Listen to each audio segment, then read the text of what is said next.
Hey everyone, Joe here from ActionX. Welcome to What's on the Tube, or welcome back if this is your ninth Season 2 episode review for Walker.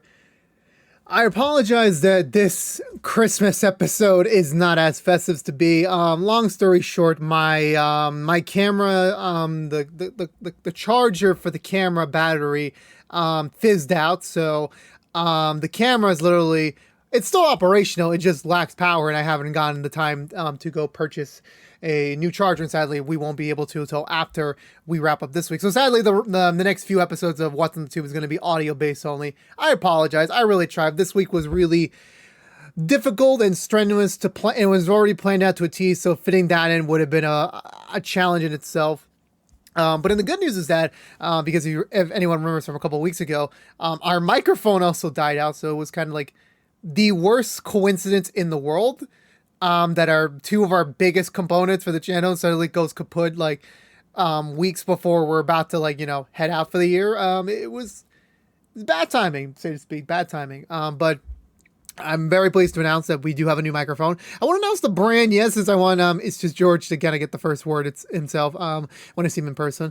But anyway, yeah, this is a brand new microphone, so if it sounds a little bit different, I'm still tinkering with it a little bit. It takes a while, it took us a couple of years before our now previous microphone to have its proper settings and such like that. So I'm still playing around with it. It'll probably be fixed out and weaned out by this time next year.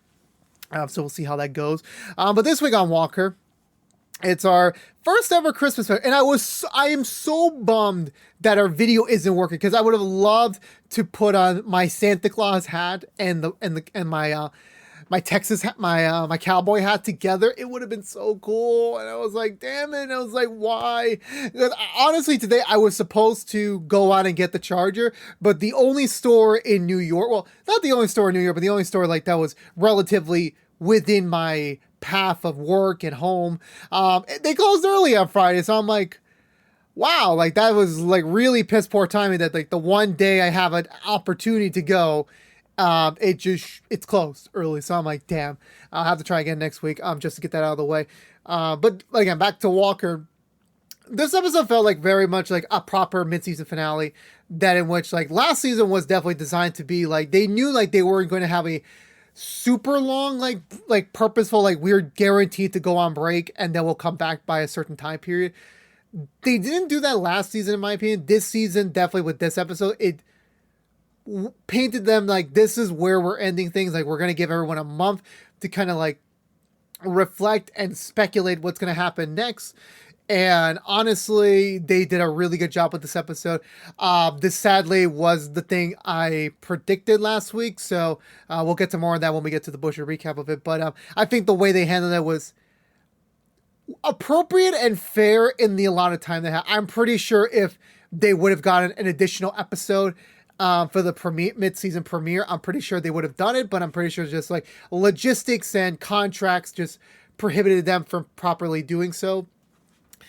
So it is what it is. I mean, I think this episode did a very fine job trying to like write that off. I'm trying to be very spoiler free, because this is the spoiler free section before we get into full spoilers. But overall, again, this was a delightful holiday episode. There wasn't too much at stake here, but the characters were obviously, of course, at the forefront once again, and everyone got affected. And like when we come back in January for the second half, it's definitely going to be a very interesting world to see, and once the new year begins, and I can't wait for it. Also, I need to drink my tea because my throat is already dying. Oh, beautiful. Okay, so oh yeah, before I mention, so apparently I'm not going to get to this at all the rest of the review, so I'm going to get this out of the way now. So I'll get to the Butcher recap in just a moment. The Walker universe is expanding, and I can't believe I'm actually, because honestly, like I wasn't even like, so it was yesterday or a couple days ago where we got the news that CW is developing a Walker prequel spin-off series in the late 1800s, where an ancestor of the Walkers and this other guy named Hoyt, ironically, speaking from last season, on an epic love story in the Midwest while they're trying to branch their independence, henceforth Walker Independence. My personal thoughts on this is that I I don't know. I'm sad to say the CW might be planting too much into like every successful product we have needs to have a universe. I mean, don't get me wrong. Like, yeah, Nancy Drew's getting a universe with Tom Swift at some point next year.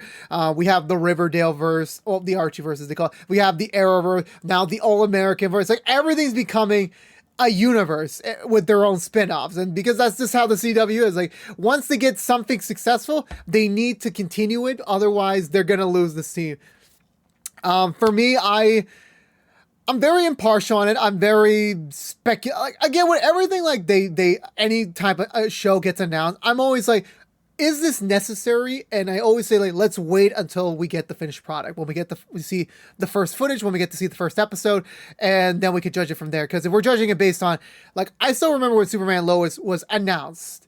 In general, a lot of people were like, oh, here we go, another Arrowverse show, very minimum CG, very minimum superpowers, there's just more human drama. Even the first teaser we got was like, yeah, this is gonna be generic as hell. And then lo and behold, the first episode was like, holy shit, this is amazing. So I'm withholding any sort of thing. Walker was already like great at best. It's never been amazing, in my opinion. I mean, there's been some great moments throughout the entire first season and now into season 2. But there's never been a moment where I view it as like, this is like one of the best shows on TV. For me, it isn't. I mean, I'm sorry to say that. But regardless of the case, Walker Independence is it's a concept. It's an interesting concept. I can't wait to see how it's gonna play out. We don't know when it's coming out. It's just been announced. Same with like the Supernatural prequel series they announced months back. There is no word on it. They're developing it. Development takes time because they want to do it right, and they don't want to waste anyone's time. And yes, if whenever Walker Independence does become a show, we will be doing an episode review series about it to continue within our Walkerverse, now that we're calling it.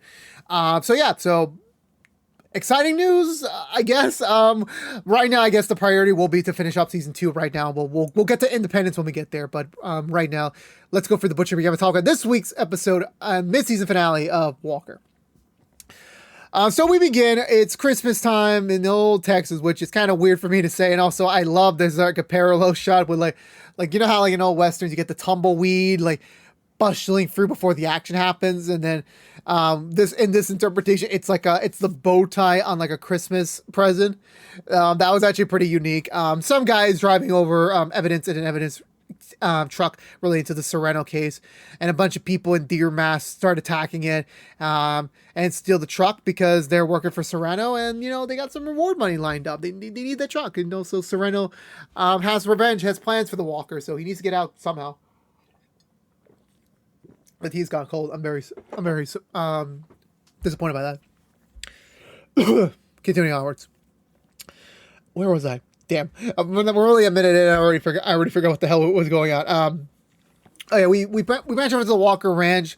August and Stella are bringing over the annual Christmas tree from somewhere on their property, and August's arm is still pretty bruised up since he can't really go to a doctor because underage, needs a paramedic to show up. So sad to say, he's kind of been like roughing it out. And I'm honestly surprised. Like, internal bleeding is something that it can recover over time, but if you have some sort of no medication, then you're really screwed for the entire recovery period, from what I'm understanding. Of course, August doesn't want to ruin everything because like they have the party tonight for the school, and he's doing pretty well with this girl that texted him at the end of the last episode, and it's nice. And Stella wants to get like a little bit of nice freedom given to her before, obviously, senior year festivities and college and stuff kind of takes over her mindset. So that's what she's been trying to do, personally speaking. Cordell and Grandpa Walker overhear this, kind of like, trying to get everything in the festive mood, that sort of thing. It's so weird to see Grandpa Walker in like a festive mood. It's weird. It's just not his character, but obviously I love him and I'm not really going to criticize him that much. But I think, later on, the DA Davidson shows up alongside Liam, that there has been an evidence truck carrying the Sereno evidence has been attacked and it's been stolen. So in a small town, not too far away from Austin. So Walker's immediately like, okay, you and me, we're gonna go out there and get this truck back. That's the mission. That's the plan. But she's like, no. Small town people do not like DAs. Apparently, I don't understand why, but whatever the case might be. So she's not going. She's instead of having Liam go up ahead in her steed, while she stays back to kind of chaperone the party that's going on. So the Walker boys are at it again, trying to solve a case. Last time did not do so well for their opinions, but you know, you get what you get. So where do we continue from there? I believe, yeah, we come back over to the Mickey residence, the Mickey Trey residence. I'm stuttering here. It's the Christmas spirit here.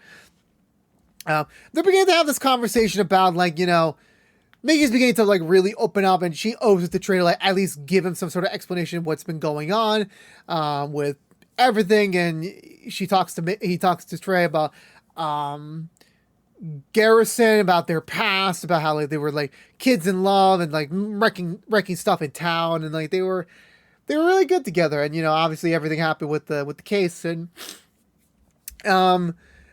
it's been a lot for Mickey, and she's trying to open up because she owes it to Trey, and Trey's, you know, hearing her out, and he's understanding of her, and he's just telling her, don't worry, we'll be fine, you know. And they kind of make amends for now, that sort of thing. They're trying to make amends.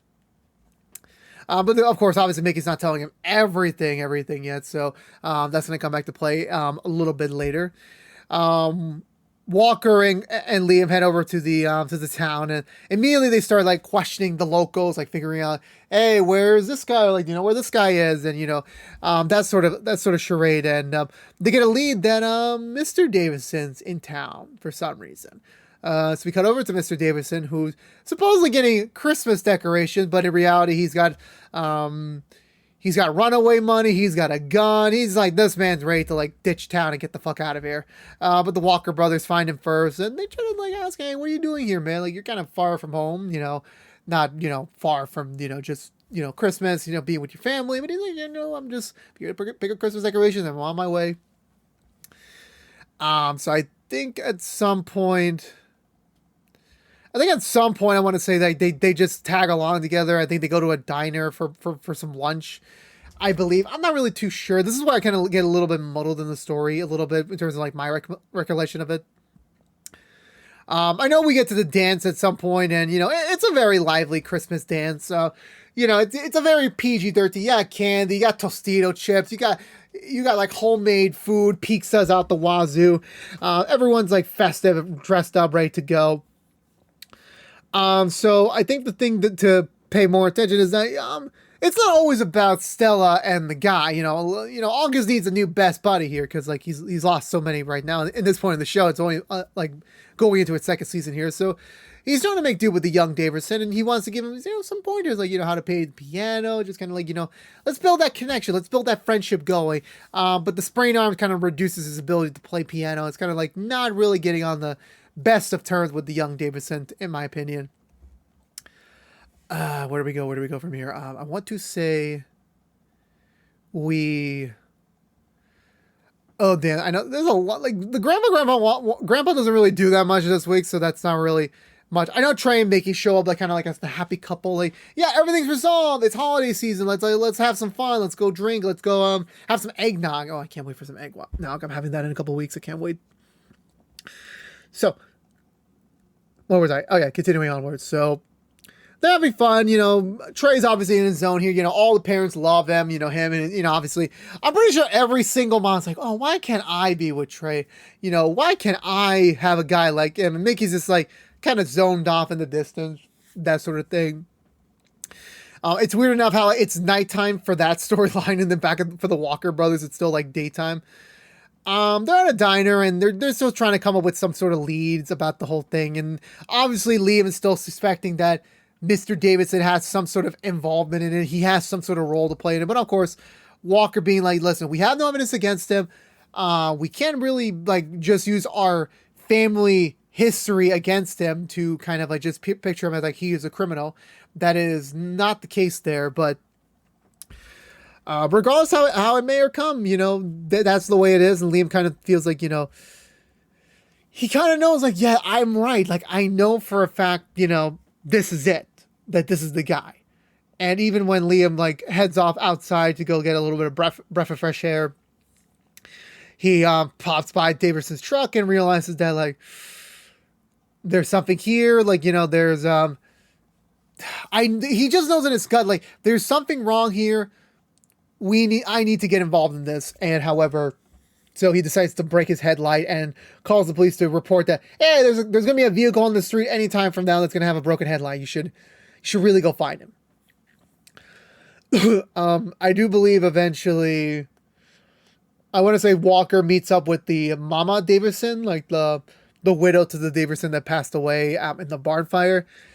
They have a talk. I don't really know what the context of it was again. I know like they were kind of getting like to the point where like, oh, yeah, our families are really not getting on the track of like actually recovering and being friends or anything. But Walker is like, you know something and I need that information. And if you do not give me this information correctly, I will end my peacekeeping arrangement. And whatever happens to our families, don't anticipate me to come in and fix it. So he's being that serious, and considering how she's been kind of like acting lately, she kind of has no choice. Like gives her something along the nature of their proof.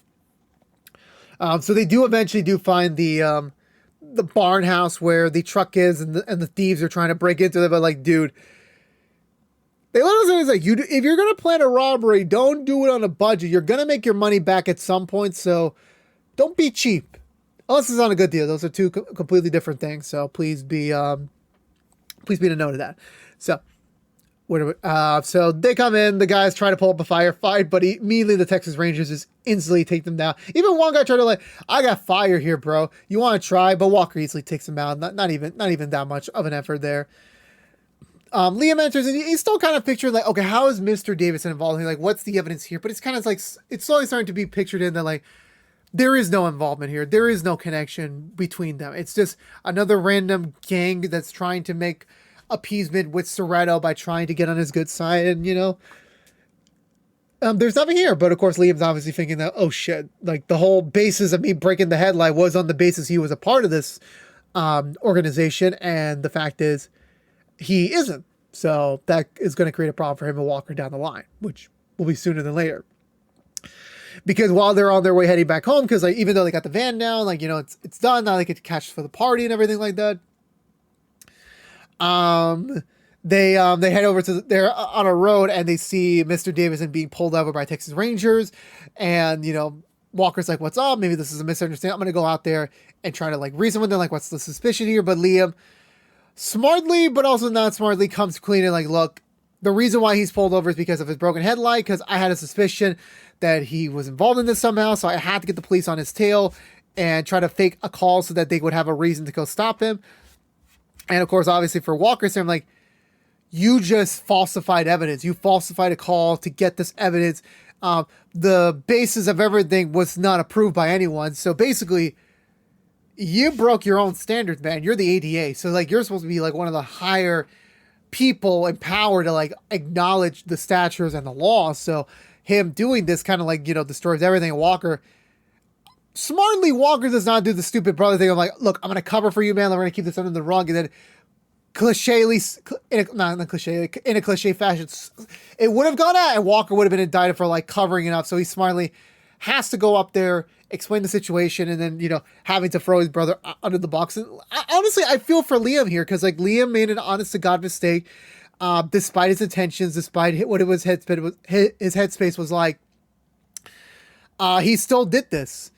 And it's something that, he's going to have to pay for. But of course, now he's got to think of, his career, because for us, like Liam's not really doing so. Like he got passed over for DA. His boyfriend, fiance is back in New York for an unseen amount of time. And, he's kind of alone. Like, shit, he has his family, but like, in terms of like his independence from them, there's not really anything much to kind of go on to, in my opinion. So I had to take out my glasses there because like it was kind of bothering me. I don't know why. That's a weird thing about my glasses lately. Anyway, moving on. So we head back to the party. August has taught him a little, the young Davidson, a little bit about playing the piano, and August apologizes to him about like the punch at the season premiere. That was uncalled for. I just didn't know who you were, but like now that like I got a little bit of time to know you, like you're pretty cool, and I would like there to be like an actual friendship between us. And the guy's like, yeah, I'd be down for that. Like, I'm okay with that. So it's definitely a step in the right direction. They perform. They do a really good rendition of a classic Christmas song. And everyone's watching, everyone's happy. Everything's going pretty well. Liam shows up. I don't know how Liam got there before Walker. I really don't know. Liam pulls Mrs. Davidson aside, well, DA Davidson aside, and kind of tells her like the truth off camera. And, she's not really reacting to it well. But Walker does give him a little bit of credit that he at least made the effort of like actually going out there to handle this, before he did. So there's a little bit of like a goodwill for them right now, but obviously there's a lot more to be explored upon when we come back from the break. The kids come out, everyone comes out. It's snowing partially, and Grandpa Walker shows up in full Santa Claus gear. And honestly, for a brief moment, I'm like, is this Bat Claus 3 or Bat Santa or whatever those franchises were with Billy Bob Thornton? I forgot those films. I know there were two of them at least. There was not a third one, sadly. He lights up the tree, and August finally confesses, like, look, for my gift this year, I want to pass. Like, you can't punish me for this. And Walker's like, for what? And he shows him the injury and everything. He's like, I climbed the Davidson's barn to impress a girl. That's all that happened. And Walker's like, okay, fine. That's fair enough. I'm no issues there. So that wraps them up pretty well. Then we cut over. Oh yeah, I forgot. So at some point during the episode, Trey pulls over Mickey. They kind of have like another private moment between them, and they kind of get a little bit more on a heated discussion about, Mickey keeping more aspects about, Garrison and everything that happened between them in the past and during this entire case, a secret from him. And they get into an argument. They split off for a bit, trying to cool down. And then once after all like the big festivities are over, they head outside and they kind of, Mickey shares the rest of the story that they were supposed to get married at some point, but she pulled away. And even though that she thought he was dead, she thought he was dead for a while. He wasn't. And then him coming back to his life kind of like reawakened sides of her that she hasn't thought of in years. And she says that I need to go find myself. I need to go figure out who Mickey Ramirez really is now. And she has to go back home to San Antonio to figure that out, because she can't be a Texas Ranger. She can't be Trey's girlfriend. She can't be a friend to the Walkers. She can't be anything else if she doesn't know who she is, which hurts them, since obviously I initially thought going into this, like, oh, Trey's going to go with her. Like, sadly, we're going to lose Trey as well. But he doesn't. He is going to stay in town because Mickey needs to do this alone. Because again, she cannot still be with Trey while trying to figure herself out. Because like she's going to try and like reduce herself, like trying to find the core of herself again. But at the same time, like if she's still with Trey in the same place, she still has to be, still have to be that Mickey Ramirez, because that's the one he fell in love with. So it's kind of like it's like an amicable parting, so to speak. Like, it's not a breakup, but it's kind of like, we need to separate in order for me to get better. But they still love each other. It's just a matter of they, at this current margin, can't be together. But they do kiss. They do kind of leave things off on a somber note. They're like, hopefully down the line they will reignite things. And this is also for the hope that hopefully that Lindsay Morgan will come back to the show. Well, again, we don't know why she left the show. I respect her decision too. She's done 9 straight seasons of television without a break. Well, 8.5, but she's done a lot. And I will not criticize her for wanting to take a break. I won't. So I wish her again the best of luck, but we're not done with her quite yet. Mickey heads over to the station to pick up her gun, to drop off her gun, to drop off a letter for Walker, to pick up Trey's picture, to kind of say goodbye to the place. But James is there, working a late night, and he kind of like just assumes like, oh, what did I do wrong? I'm sorry. What can I do? Do you want a raise or something? And she's like, no, this is nothing about the Ranger. It's about me. I need to, I've been proving to myself in my recent life that I can be something that someone never expected me to, but at the same time, I've never given it time to like really figure out who I am and who I can be. And, it is, and for a moment, it's like, oh, it's a damn shame that Walker isn't here to like get a final goodbye with her. But thankfully he is. And, they get that moment, and it's bittersweet. Cause like, I don't think it was just Walker and, Mickey in that scene. It was Jared and it was Jared and Lindsay talking that like they didn't get to spend enough time with each other because like obviously when on Jared's last show he spent 15 years with Jensen Ackles, so it's a bit of a tall difference than that's only been like not even a full year for them because they only started shooting the show like not that long ago last year, so it's only been a year for them working together. But there's definitely a scene like there hasn't been enough Walker and Mickey stuff since mid-season 1, so to speak, because there's just been so much for Walker to do that like isn't related to Mickey. And it was a bummer that we didn't get like a really good arc before she left with them. Hopefully down the line they will, but it sucks. But again, this is all like, this is a goodbye for now. We hope that she will return better than ever, ready to kick some more, ass in Texas. But right now that is not the case. And she leaves the base, the headquarters.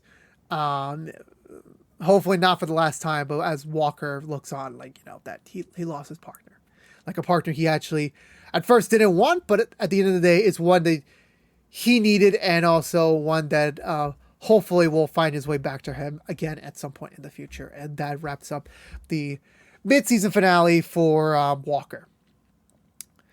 So I think the way they handled Mickey's goodbye for now, I'm always saying for now, because like they left things open, and like she could come back. There is a possibility, but there's nothing in the cards right now for her to return.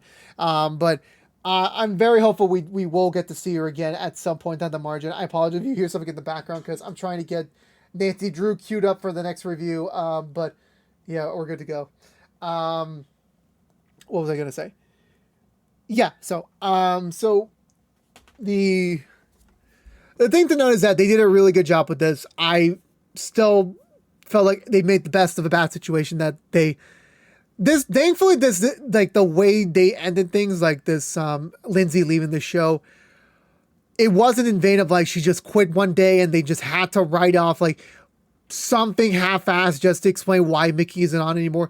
Her getting that goodbye on her terms was necessary for the show and for the story, and I can't wait to see where these characters go without her, because she was a very important part of the show. It wasn't she wasn't just a side character, she was a main lead, and I hope for the best for Lizzie Morgan, but like right now for the Mickey character, they left things off at like a they're gonna tackle this storyline off screen, but hopefully when we do get to see Mickey again in the future, it is something that we're gonna get to explore more in depth, and that we're gonna see the change, and we're gonna like really value that change. But that's in the future to come.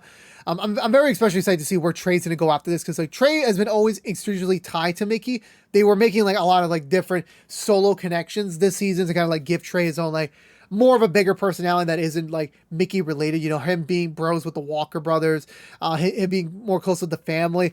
They were making attempts, and now that, Mickey's gone, they're definitely going to play on those connections to kind of keep him involved in the world, even though like she's not there anymore. But it does open the possibility to new storylines to be had, and we're going to see how that go. We're going to see, and it's going to be a big old question when we come back in 2022 when we do return. But for this week's episode of Walker, for this winter finale, they did a very top job finishing off this quarter, and I can't wait to see where we'll come back in the second half next year. So I'm going to give this episode 2 thumbs up. I enjoyed it very much. Please let me know in the comments below, what did you think of this week's episode of Walker? Did you love it? Did you hate it? Did you like it? Did you cry? Let me know. That wasn't supposed to rhyme, but it just ended up doing it. Sorry about that. Anyway, I believe that's going to do it for me today, everyone. So if you're unaware, this has been What's the Two from ActionX, reviewing every episode in the second season of Walker. If you want to know what we're doing normally, What's the Two besides our Walker episode reviews, we are currently doing Nancy Drew season 3 episode reviews each and every Sunday mornings after brand new episode on the Friday nights on the CW, or free the next day on the CW app. And we're also doing the Rookie season 4 episode reviews each and every Monday mornings after brand new episode on Sunday nights on ABC or on Hulu the next day. If you don't care about Walker, we will be back on January 14th with the next episode review when we do come back. So this is It's a goodbye for now. We'll be back in a month. Don't worry. It's typical Walker fashion. Nothing changes, so don't worry. We will be back. But I hope you enjoy your holidays. It's gonna be definitely, I deserve a holiday, as well as we're prepping all the stuff we have planned for 2022. So it's gonna be a pretty big year next year. So Walker included. So I can't wait for all that. So I can't wait for you all to see that when we have stuff to roll out this time next year. But yeah. But again, we will be back next year for more episode reviews, so stay tuned to there. We're not going away yet, but please enjoy your holidays. You can also watch everything else that you've been missing. The holidays are a perfect time to kind of catch up on shows you've been missing. I missed a lot because my life's been crazy, and doing these shows have been very time consuming that I push a lot of shows on the side wagon, which I don't mind, but you know, it's been a little bit of a hassle. But again, if you're unaware, this has been What's the Two from ActionX. Please subscribe to us on youtube.com/ActionX videos. Ring that bell for notification when our next episode review is live. Please also like, favorite, share this episode review if you want to, but it helps us get us out there to other members of the Walker family who has yet to discover us, helps us beat up that YouTube algorithm that hates me ever so much in life, and as well as sharing us for free here on the interwebs. Please also follow us on social media to stay up to date with any sort of updates for the channel. But until then, I'll see y'all next year in 2022 for more Walker episode reviews. But until then, have a happy holidays. Enjoy your Christmas, your Hanukkah, your Kwanzaa, all the holidays. Enjoy the New Year's. Have a great old time. Drink a lot of eggnog on Joe. And again, I'll see you all in 2022. Again, thank you so much for watching. Please, of course, stay safe out there. Be good to each other. And as always, peace out. I'm still smiling even though I'm not on camera.